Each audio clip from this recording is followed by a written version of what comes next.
Good evening, friends. Am I audible behind? Great. So शुरू करने से पहले मैं आपको एक दिल की बात बोलना चाहता हूँ कि हमेशा हम लोग जब देश सेवा की बात करते हैं तो आमतौर पे हम लोग बात करते हैं आर्मी की, नेवी की या फ्रीडम फाइटर्स की बात करते हैं। लेकिन मुझे पर्सनली लगता है कि एक और स्तंभ है देश सेवा का, वो है टैक्स पेयर्स का।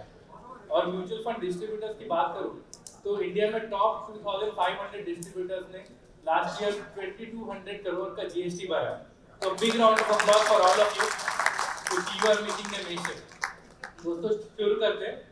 तो पहले ये समझते हैं कि जीएसटी रूल है क्या आखिर। तो म्यूचुअल फंड डिस्ट्रीब्यूटर जो होता है, म्यूचुअल फंड डिस्ट्रीब्यूशन होता है, वो सिक्योरिटीज के अंदर आता है। तो इसके लिए आपको 20 लाख का एग्जेम्पशन मिलता है। जो भी म्यूचुअल फंड डिस्ट्रीब्यूटर है वो 20 लाख से कम जिसकी इनकम है तो उसको जीएसटी नहीं भी देना रहता और 20 लाख के बाद उसको 1 रुपए से जीएसटी देना पड़ता है, राइट।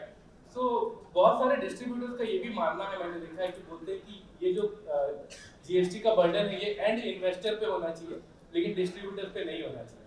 लेकिन गवर्नमेंट का ये मानना है क्योंकि आप म्यूचुअल फंड डिस्ट्रीब्यूटर हैं तो आप एएमसीज का सर्विसेज लेते हैं अपना प्रोडक्ट बनाने के लिए, which is why you also need to pay GST.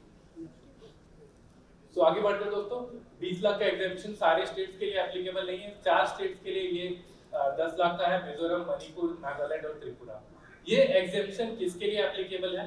ये हर इंडिविजुअल इससे इसका बेनिफिट ले सकता है। Sole proprietorship, HUF, partnership firm, limited liability firms, private limited, public limited भी इसका एग्जेम्पशन ले सकते हैं, लेकिन जनरली वो लोग लेते नहीं है क्योंकि उनके कंप्लायंस टीम उनको बोलता है कि आपको 100% कंप्लायंट रहना है फ्रॉम डे वन, इसलिए वो लोग वॉलंटरली नहीं लेते, लेकिन दे आर अलाउड टू।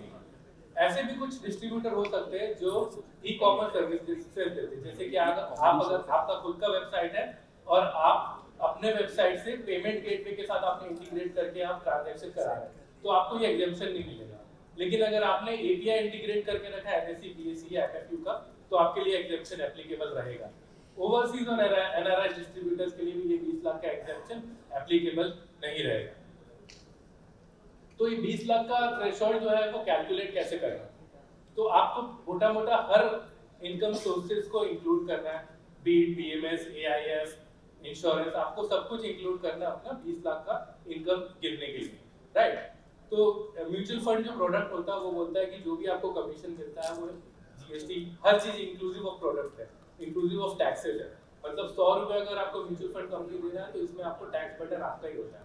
वहीं अगर पीएमएस की बात करूं तो पीएमएस आपको एक्सक्लूसिव देता है। इसका मतलब है कि 100 रुपए अगर आप देते हैं तो उसमें कोई टैक्स कंपोनेंट नहीं होता। आप अगर पीएमएस कंपनी को अपना जीएसटी नंबर देंगे तो वो आपको 18 रुपए और देगा। तो पीएमएस ईआईएफ में ये वाली बेनिफिट आपको मिल जाती है। इंश्योरेंस की बात करूं तो इंश्योरेंस रिवर्स चार्ज मैकेनिज्म में आता है। इसका मतलब ये है कि आपको नेट कमीशन मिलता है, जो भी पैसा आपको मिलता है वो जीएसटी कट के आपके अकाउंट में आता है। लेकिन कई लोगों का मानना है कि ये इनकम थ्रेशोल्ड के लिए कैलकुलेट करना है कि इंश्योरेंस का, क्योंकि ऑलरेडी जीएसटी पेड है। तो आंसर इसका ये है कि आपको वो भी इंश्योरेंस का इनकम भी कैलकुलेट करना है। एक एग्जांपल देना चाहूंगा कि अगर आपका म्यूचुअल फंड से 18 लाख रुपए आ रहा है और इंश्योरेंस से 3 लाख रुपए आ रहा है तो आपका टोटल इनकम 21 लाख होगा। लेकिन आपको पे करना है जीएसटी सिर्फ म्यूचुअल फंड कंपोनेंट पे, पूरे 3 लाख पे आपको पे नहीं करना है, बस म्यूचुअल फंड कंपोनेंट पे करना है। तो जब भी आप जीएसटी लेते हैं, जब भी आप 20 लाख का लिमिट क्रॉस करते हैं तो 1 महीने के अंदर आपको जीएसटी का लाइसेंस लेना होता है। पहले साल आप सिर्फ इंक्रीमेंटल वैल्यू पे देते हैं जीएसटी और उसके बाद 1 रुपए से देते हैं। कई बार ये भी हो सकता है कि इसी एग्जांपल में आप आज 21 लाख कमाते हैं, लेकिन हो सकता है कि मार्केट गिर जाता है नेक्स्ट फाइनेंशियल ईयर में और आपका इनकम टोटल इंश्योरेंस और हर सोर्सेज से 18 लाख हो जाता है। तो इस केस में उस साल तो आपको जीएसटी भरना पड़ेगा 1 रुपए से, लेकिन सब्सिक्वेंट ईयर में अपना जीएसटी रजिस्ट्रेशन आप कैंसिल भी कर सकते हैं ये बोल के कि आपका इनकम ज्यादा नहीं है। तो जीएसटी की खूबसूरती है कि आप कितने बार भी अपना जीएसटी लाइसेंस कैंसिल भी कर सकते हैं और कितने बार भी आप ले सकते हैं। फिर एक होता है कंपोजिशन स्कीम। ये कंपोजिशन स्कीम सिर्फ महाराष्ट्र के लिए एप्लीकेबल है क्योंकि फंड मैनेज जो प्लेस ऑफ सप्लाई जो फंड मैनेजमेंट एक्टिविटी होता है वो ज्यादातर महाराष्ट्र में होता है, राइट। अगर फंड मैनेजमेंट एक्टिविटी आप चेन्नई शिफ्ट कर देते हो तो तमिलनाडु को डिस्ट्रीब्यूटर भी जीएसटी कंपोजिशन स्कीम में जा सकते हैं, लेकिन अभी ऐसा नहीं है, सिर्फ महाराष्ट्र में होता है, इसलिए सिर्फ महाराष्ट्र के डिस्ट्रीब्यूटर को ये एप्लीकेबिलिटी होती है। तो इसमें अगर आप एग्जिस्टिंग डिस्ट्रीब्यूटर है तो हर फाइनेंशियल ईयर के लास्ट क्वार्टर में, which is Jan Feb March में, आप कंपोजिशन स्कीम में जा सकते हैं। लेकिन अगर आप पहली बार जीएसटी लाइसेंस ले रहे हैं तो आप पहले दिन से कंपोजिशन स्कीम में आ सकते हैं।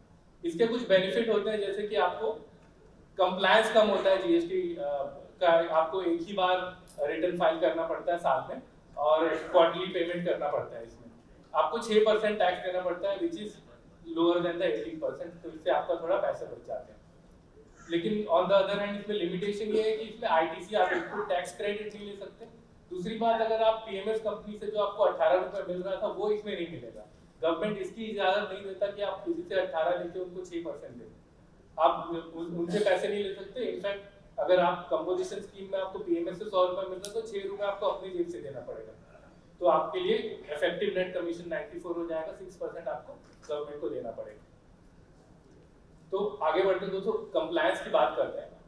तो सबसे जरूरी चीज है जीएसटी कंप्लायंस में कि आपको इनवॉइस रेज करना है।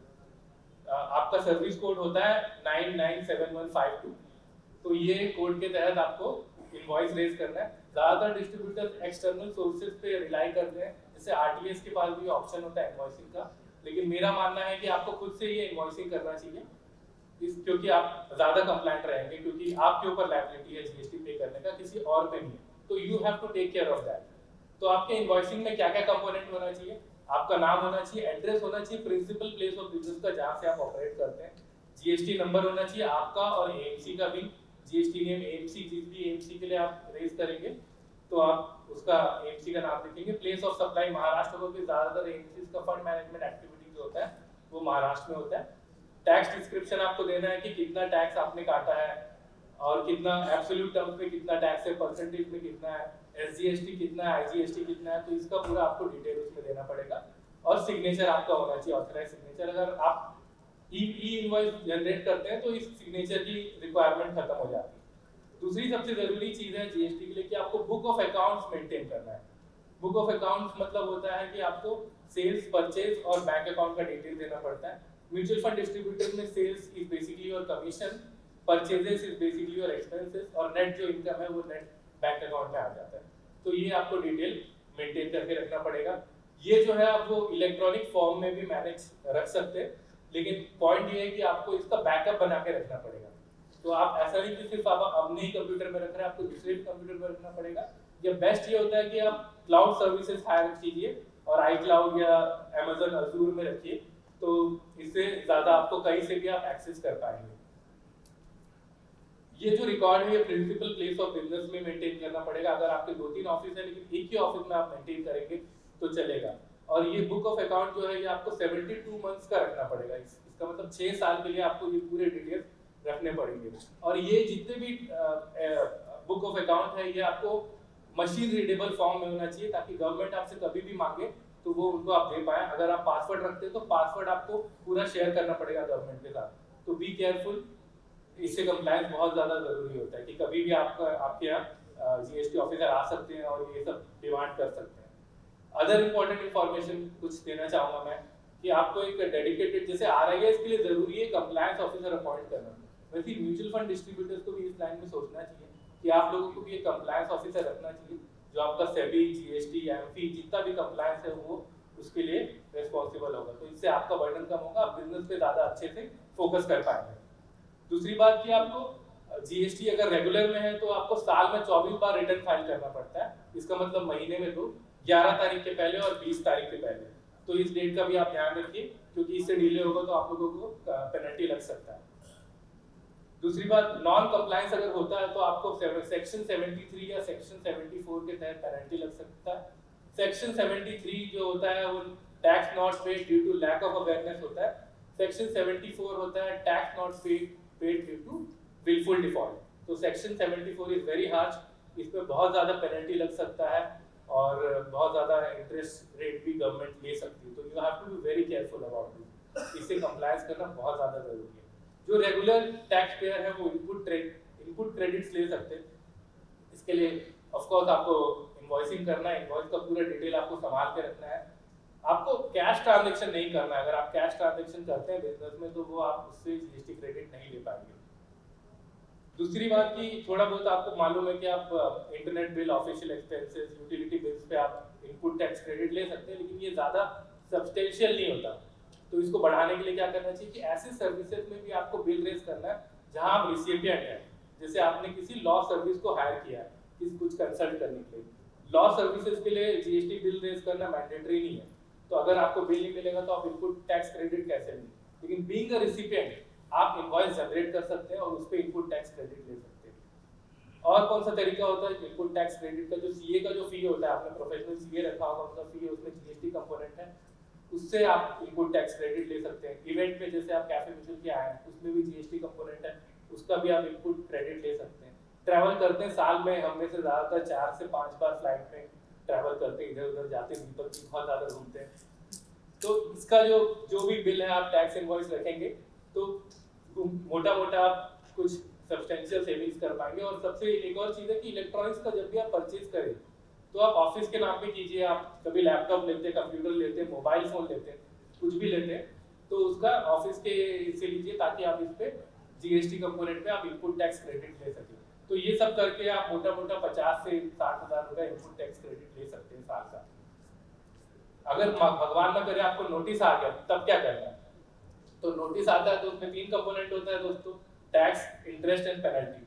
तो टैक्स कंपोनेंट का आपको 10% तो एज इट इज तुरंत भर देना है। अगर आप वो नहीं भरेंगे तो आप अपील नहीं कर सकते, आपको एंटरटेन भी नहीं किया जाएगा।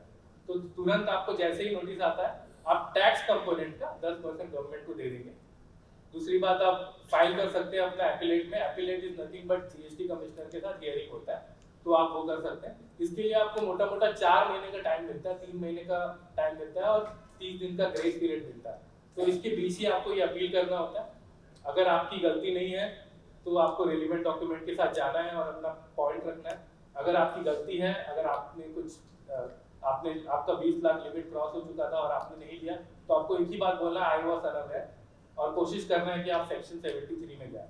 आपको कुछ भी पूछो तो आपको बोलना है कि मुझे नहीं मालूम था सर, आप प्लीज मुझे इसमें रिलैक्सेशन दीजिए। तो आप रिक्वेस्ट कर सकते हैं जीएसटी ऑफिसर को कि आपका इंटरेस्ट जो कंपोनेंट है और पेनल्टी जो कंपोनेंट है वो वेव ऑफ कर दें। ज़्यादातर केसेस में हो जाता है, वो लोग आपको सेक्शन 73 में डाल देते हैं, लेकिन टैक्स कंपोनेंट जो है वो आपको देना पड़ेगा। जाते जाते दोस्तों मैं कुछ समरी देना चाहूँगा कि आपको जैसे ही 20 लाख का एग्जेम्पशन क्रॉस होता है, आपको 1 महीने के अंदर आपको जीएसटी रजिस्ट्रेशन लेना पड़ेगा। आप एक प्रैक्टिस बनाइए इनवॉइसिंग का। अगर आप 1 रुपये भी आपको एबीसी से आ रहा है तो इनवॉइस रेज करने का प्रैक्टिस बनाइए। मेंटेन बुक ऑफ अकाउंट, और ये जो बुक ऑफ अकाउंट है आपको 72 मंथ्स के लिए या 6 इयर्स के लिए अपने पास हैंडी रखना पड़ेगा। कैश ट्रांजैक्शन आप बंद कीजिए क्योंकि इससे इनपुट टैक्स क्रेडिट आपको नहीं मिलेगा। टैक्स कंसल्टेंट रखिए, जैसे कि आरआईएस के लिए कंप्लायंस ऑफिसर जरूरी है। आप लोग भी कोशिश कीजिए कि एक कंप्लायंस ऑफिसर आप लोग अपॉइंट कर पाए ऑफिस में। और जब भी टैक्स डिस्प्यूट हो तो आप 10% ऑफ टैक्सेबल टैक्स डिस्प्यूट आपको पे करना है, उसके बाद ही आपका अपील एंटरटेन किया जाएगा। So with that, I have come to an end to this session. Thank you so much, guys, for your love and support.